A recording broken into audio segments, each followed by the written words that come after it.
ስለ የውመል ቂያማ ስለ ቀጣዩ ዓለም ስለምናወራበት የትምህርት ክፍል እንኳን አላህ ሱብሓነሁ ወተዓላ አገናኘን እላለሁ። ዛሬ የመጀመሪያውን የአኺራን ጉዞ የመጨረሻው ጉዞ ሞት በሚል ርዕስ እንነጋገራለን። ስለ ሞት እንዳሳለን። ነዓም ሞት ድንገት የሚመጣብን ሆኖ አብዛኛዎቻችን ተዘናግተነዋል። የሰው ልጅ በህይወቱ ውስጥ ብዙን ጉዞዎች ሊጓዝ ይችላል። ወደ ሐጅ፣ ዘመድ ጥየቃ ክፍለ ሀገር፣ ለሕክምና ወደ አሜሪካ፣ ወደ ተለያየ ሀገር። አንዴ ግን አንድን ጉዞ ይጓዛል ላይመለስ። ያን ጉዞ ሞት እንለዋለን። ሞት ድንገት የሚመጣ እንግዳ፣ ያልተዘጋጀንለት እንግዳ። ምናልባት ከቤታችን ቦርሳዎችን ሞባይል አንጠልጥለን ወጠን እኛን አንጠልጥለውን ተሸክመውን ሊመለሱ ይችላል። ሱብሃንአላህ። ሞት ድንገት የሚመጣ እንግዳ ነው። ልብሶቻችንን ለብሰን ወጠን ምናልባት ጀናዛ የሚያጥብ ሰው ሊያወልቀው ይችላል። አብዛኞቻችን ከዚህ ጉዞ ተዘናግተናል። እስኪ እኔንም እናንተንም ይሄን እንግዳ እንድንጠባበቀው ላስታውስ ነው የዛሬ ፕሮግራም ዓላማ ኢንሻአላህ። አላህ አስአሉ ተይሲራ ወተውፊቃ ወልኢኽላስ። ሞት አላህ ሱብሓነሁ ወተዓላ ፈቃዱ ከሆነ 4-5 ነጥቦችን እንዳሳለን።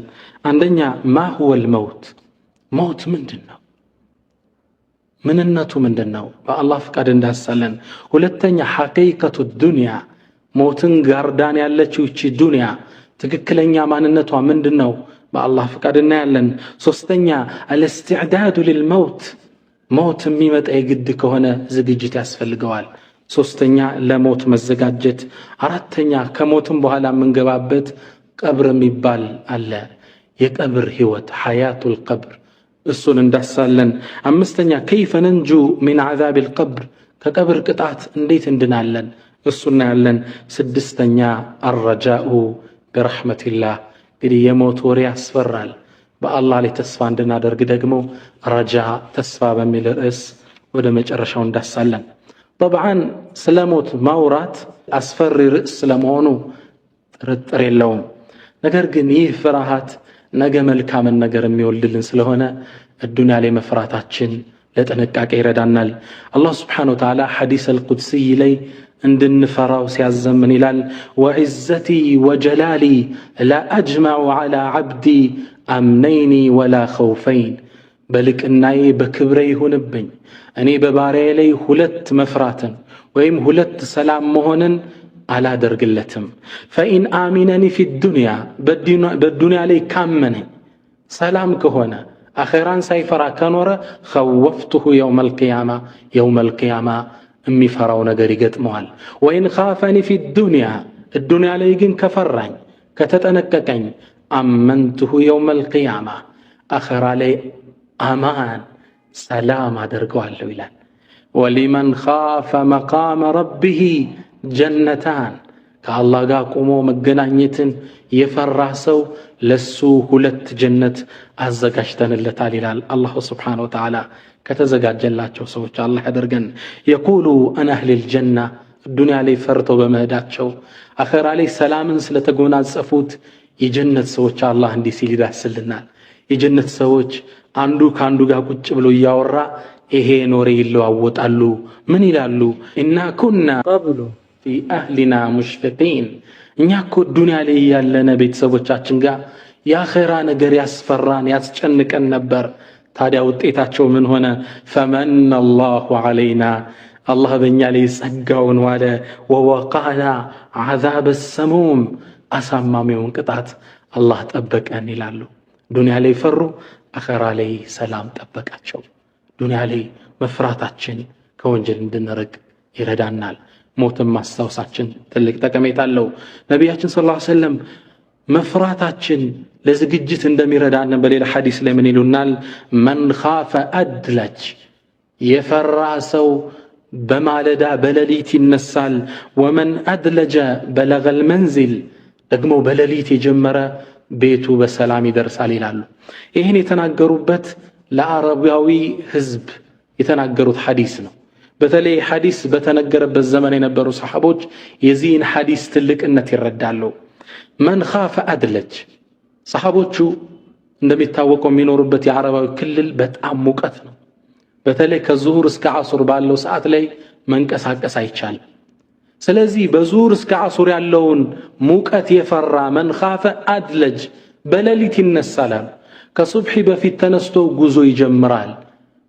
እንዲህ ካደረገሳ በለገል መንዚል ፀሐይ ሳይመታው ቤቱ ይደርሳል። ስለዚህ አሁንም አላህን የፈራ አኺራን የፈራ በጧት ይቶብታል፣ ከወንጀል ቶሎ ይርቃል።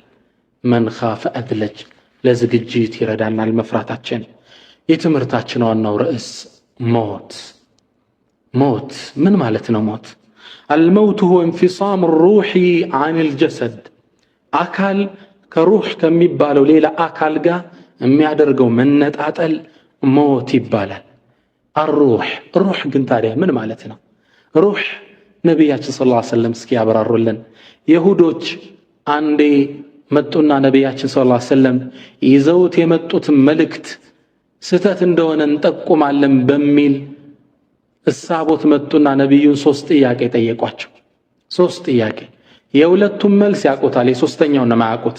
አንደኛ እነዛ ዋሻ ውስጥ ገብተው ለብዙ ዓመት ስለተኙ ወጣቶች ታሪክ ንገረን። ሁለተኛ አመሊክን ጃዘል አርድ መሬትን የምስራቋንም የምዕራቧንም ስለ ገዛ ንጉስ ታሪክ ንገረን። ሶስተኛ አን ሩህ ስለ ሩህ ንገረን አሏቸው። የሁለቱም መልስ ያውቁታል።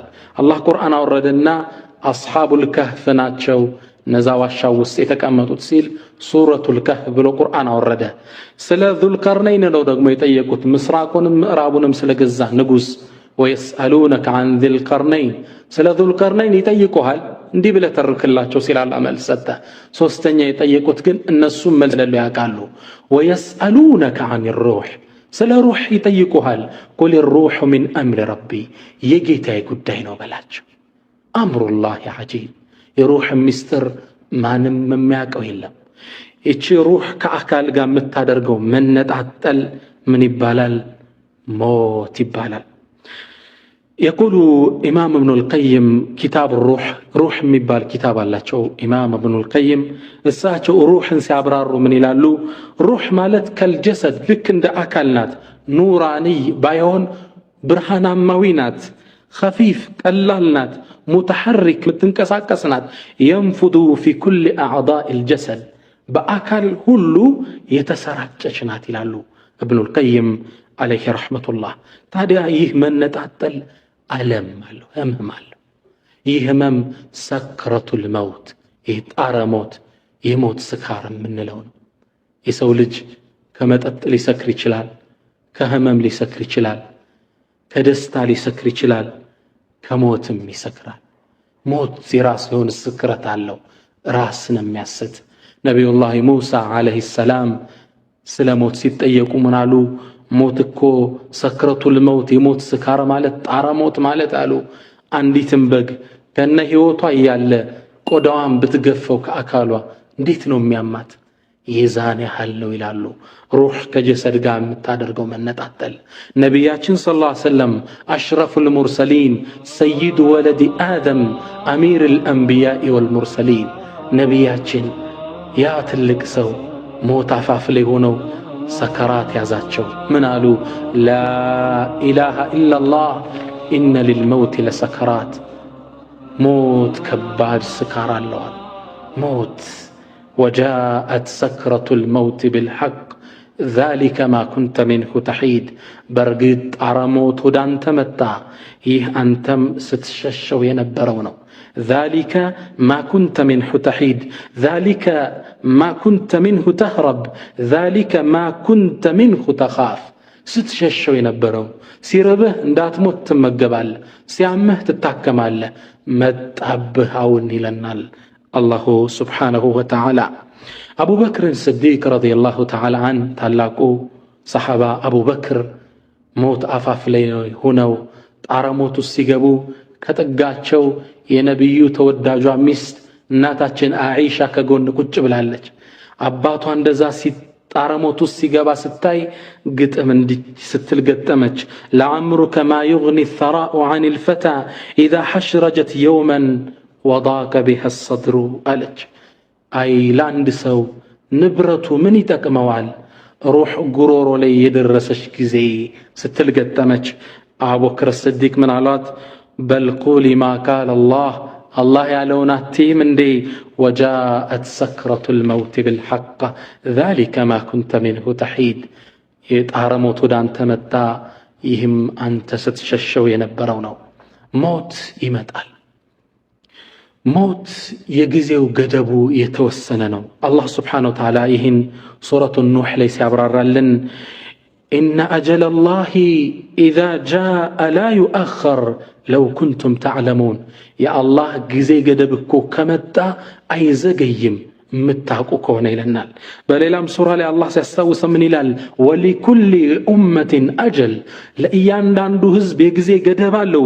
ፈኢዛ ጃአ አጀሉሁም፣ የዕድሜ ጊዜ ገደቡ ሲመጣ ላ የስተእኺሩነ ሰዓተን ወላ የስተቅዲሙን፣ ለሰዓታት እንኳ ሰዓተን፣ ሰዓ የሚለው በዓረበኛ ቋንቋ ለሕظቱ ሚነ ዘመን፣ የጊዜ ገደብ እንኳ አይቆዩም። ለሕظ የአይን ጨረፍታ ያህል እንኳ አይቆዩም።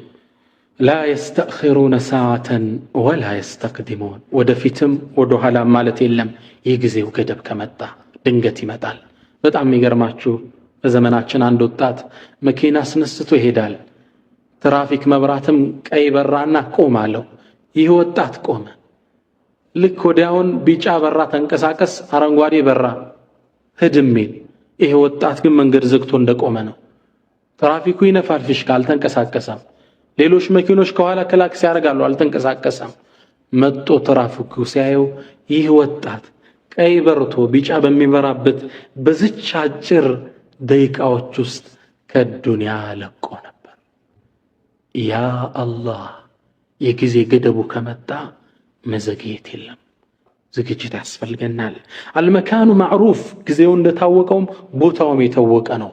የምንሞትበት ቦታ አላህን ሲያስታውሰ ምን ይለናል? አይነማ ተኩኑ ዩድሪክኩሙል መውት፣ የትም ቦታ ብትሆኑ ሞት ይደርስባችኋል። የትም ቦታ ሞት ያገኘናል። የምንሞትበት ቦታ አላህ ያወቀው ያስቀመጠው ነው። አንዴ ነቢዩላህ ሱለይማን ቤታቸው ቁጭ ብለው ከአንድ ግለሰብ ጋር እየተጨዋወቱ እያለ አንድ እንግዳ ገባ። ይህ እንግዳ ገባና እሳቸው ጋር መጫወት ወሬ ጀመረ። ከዛም ከእሳቸው ጋር ንግግሩ እንደጨረሰ አብሯቸው የነበረውን ሌላ እንግዳ ትክ ብሎ ይመለከተዋል። በጣም አተኩሮ ወጦ እንደሄደም ይህ እንግዳ ነቢዩላህ ሱለይማንን ጠየቃቸው።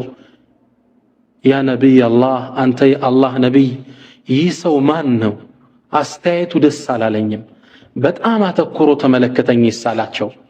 ነቢዩላህ ሱለይማን ምን አሉት? ሃዛ መለኩል መውት፣ ይህ እኮ የሞት መላኢካ ነው አሉት። ደነገጠ። ትክ ብሎ ማየቱ አስፈራው።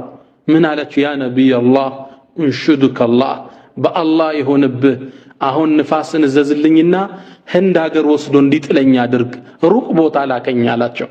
ነቢዩላህ ሱለይማን አላህ ስብሓነሁ ወተዓላ ከሰጣቸው አንዱ ስጦታ ውስጥ አልጋቸው ላይ ቁጭ ይሉና ወንበራቸው ላይ ንፋስ በግማሽ ቀን የወር መንገድ ተወስዳቸው ነበረ። ጉዱውሃ ሸኽር ወረዋሁሃ ሸኽር፣ የዛን ያህል ትጓዝ ነበር። ሸኙት። ይህን ሰው ህንድ ሀገር ወስደው ጣሉት። ጧት ነበረ የመለከል መውት መጥቶ ይህን ሰው ያየው። በበነጋው ጧት ሲመጣ መለከል መውት ወደ ነቢዩላህ ሱለይማን ጠየቁት። አንተ ሰው እኔ ጋር የነበረውን እንግዳ ትናንት ምን ነው በጣም አተኩራ ይኸው አቤቱታ አቅርቦብሃል አሉት። መለከል መውቱ ምን አለ? ወላሂ በጣም ገርሞኝ ነው አላቸው። ምነዋ አላሁ ስብሓነሁ ወተዓላ ይህን ሰው ከሰዓት ህንድ ሀገር ከተወሰነ ቦታ ላይ ሩሑን እንዳወስደው ታዝዤ ነበረ። አንተ ጋር ሳየው አሁን እንዴት ህንድ ሀገር ድረስ በየትኛው መጓጓዣ ሄዶ ነው የሚደርሰው ብዬ ሐሳብ ውስጥ ነበርኩ። ተገርሜ ያየሁት ለዛ ነው። ህንድም ሀገር ከሰዓት ስሄድ ይህ ሰው ቁጭ ብሎ እየተጠባበቀኝ ነበር። ሩሑን ይዤው መጣሁ። ላ ኢላሃ ኢላላህ ቁል በላቸው አንተ ሙሐመድ ኢነል መውተ አለዚ ተፍሩነ ሚን፣ ያ የምትሸሹት ሞት ፈኢነሁ ሙላቂኩም፣ ያገኛችኋል። የትም ቦታ እንሂድ፣ ቦታው የታወቀ ነው።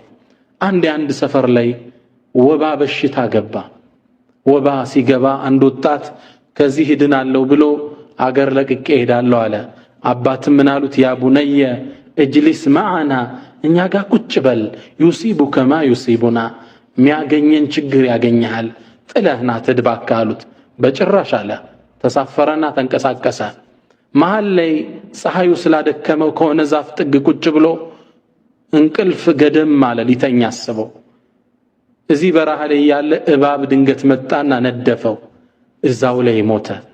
አባት በሰላም አገራቸው ተቀምጠው ይህ ዜና ደረሳቸው። በጣም አዘኑና እችን ስንኝ ቋጠሩ። ራሓ የብጊ ነጅወተን ምን ሃላክን ፈሃለክ ወልመናያ ራሲዳቱን ልልፈታ ሐይሱ ተለክ ኩሉ ሸይእን ቃትሉን ሒነ ተልቃ አጀለክ።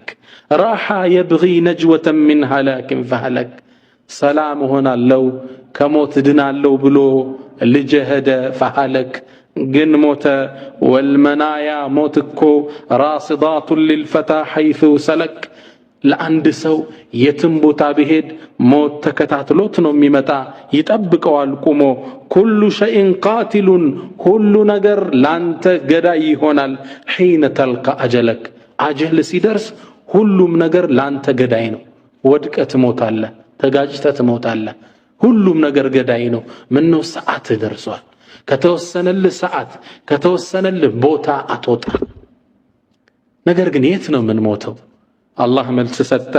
ወላ ተድሪ ነፍሱን ቢአይ አርድን ተሞት አንዲት ነፍስ የምትሞትበትን ቦታ አታቅም ይለናል ሱብሓነሁ ወተዓላ። ምን ሞትበትን ቦታ አናቀውም። አላህ ሁላችንን ይዘንልን። ምን ሞትበት ቦታ አላህ ዘንድ የተወሰነ ነው። ሞት ትንሽም ትልቅም አይልም፣ የእድሜ ክልል የለውም፣ ለየሁሉ ሰው ይዳረሳል። كان الحسن البصري يقول للشيوخ حسن البصري ታላቁ ኢማም ሼኾችን በእድሜ የገፉ አባቶችን ሲመለከት እንዲህ ሲል ይገስጻቸው ነበር።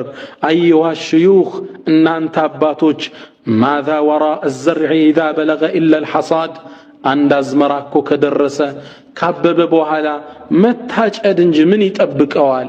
ምን እየተጠባበቃችሁ ነው? ወጣቶች ደግሞ አላረጀንም ብለው እንደይዘናጉ ወደ ወጣቶችም ይዞርና ምን ይላቸዋል? አዩሃ ሸባብ እናንተ ወጣቶች አማ ረአይቱም ዘርዓን አከለትሁ الአፈቱ ቀብለ አን የብሉግ እናንተ ወጣቶች አንድን አዝመራ በቅሎ አልቆ ፍሬ ከመስጠቱ በፊት ውርጭ የመታው አዝመራ አይታችሁ አታቁም? መሃል ላይ የተቀጨ እናንተስ ምንድነው የሚያዘናጋችሁ? ለሁሉም ሞት ይመጣል። فجاء جبرائيل إلى أشرف الأنبياء والمرسلين ود نبياتين جبريل مدعنا ملكتوچ نغراچو فقال يا محمد أنت محمد عش ما شئت يفلكون يحل يدمي كل النور فإنك ميت ماچنا تموت على يهتين يوم يحل يدمي كل النور واعمل ما شئت يفلكون سرا سرا فإنك مجزي به ثم ندوال بالدنيا بآخرة عندي عند الله ما يفرع وطات ببرها تلك مكينة يزو يالفال سيالف عند انسسا ሁለት እግሩን ወደ አስፋልት ዳር አድርጎ ተኝቷል። ይህ ወጣት በጎን ማለፍ እየቻለ መጣና ሁለት እግሩን ወጣበት። ይህን እንሰሳ እግሩ ደቀቀ። እንዴት እንደሚጮህ ሰቡት። አላህ ግን ይህን ነገር እየተከታተለ ነበር። ይህን ወጣት አልተውም አላህ Subhanahu Wa Ta'ala። ይሁ ሰው እዛው በረሃ ላይ መኪናው ተበላሸበትና ሊያስተካክል ሁለት እግሩን ወደ አስፋልት አውጥቶ ታች ሞተር ያስተካክላል። አላህ Subhanahu Wa Ta'ala ሌላ መኪና ላከና ሁለት እግር በሁለት እግር አስከፈለው። ወአመል ማ ሽእት የፈለከውን ስራ فإنك مجزي به ثم ندوال بالدنيا بآخرام والعذاب الآخرة أشد أبقى يزاد دقمو يبرتاني آخره وأحبب من شئت يفلك كون ودد أنت محمد فإنك مفارق تلي هيوال لجوتشهن ودد